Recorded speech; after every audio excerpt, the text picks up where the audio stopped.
सभी को रामायण में रावण वध की कहानी याद है। हर कोई जानता है कि रावण की मृत्यु बहुत कठिन थी। जितने सिर राम ने काटे, रावण एक नए सिर के साथ वापस आ गया। उस समय विभीषण ने श्री राम को ये रहस्य बताया था कि यदि उनकी नाभि पर हमला किया जाए तो रावण ही मर जाएगा। उसके बाद राम ने तीर चलाया और उससे रावण की मृत्यु हो गई। लेकिन ये केवल आधी कहानी है। असल में रावण को मारने के लिए विभीषण के अलावा और कोई भी है जो जिम्मेदार था। रावण ज्ञानी इतना था कि उसने अपनी तपस्या से ब्रह्मा को प्रसन्न कर दिया।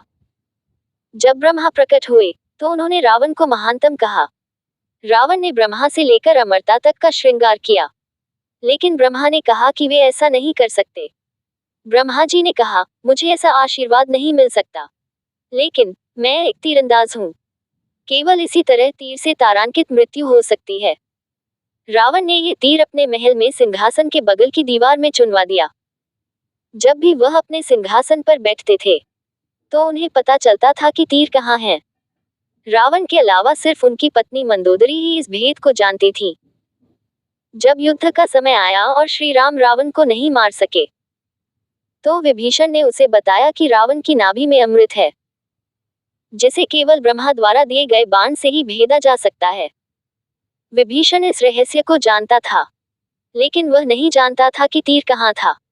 अब हनुमान जी का काम था तीर को ढूंढना।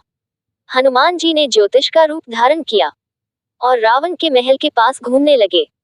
महल में मंदोदरी चिंता में खोई हुई थी। उसे डर था कि कहीं उसके पति की मृत्यु न हो जाए। वह ज्योतिष को देखते ही उत्सुक हो गई। वह उनसे उपाय पूछने लगी। हनुमान जी ने बातों बातों में मंदोदरी से यह बात निकलवा ली कि वह विशेष तीर कहाँ रखा है, जिससे रावण की मृत्यु हो सकती है। हनुमान ने मंदोदरी को बताया कि यह तीर जहां भी रखा गया था वहां सुरक्षित नहीं है, उसका उपयोग कोई भी कर सकता था। चिंता में मंदोदरी ने वह स्थान बता दिया जहां तीर छुपाया गया था।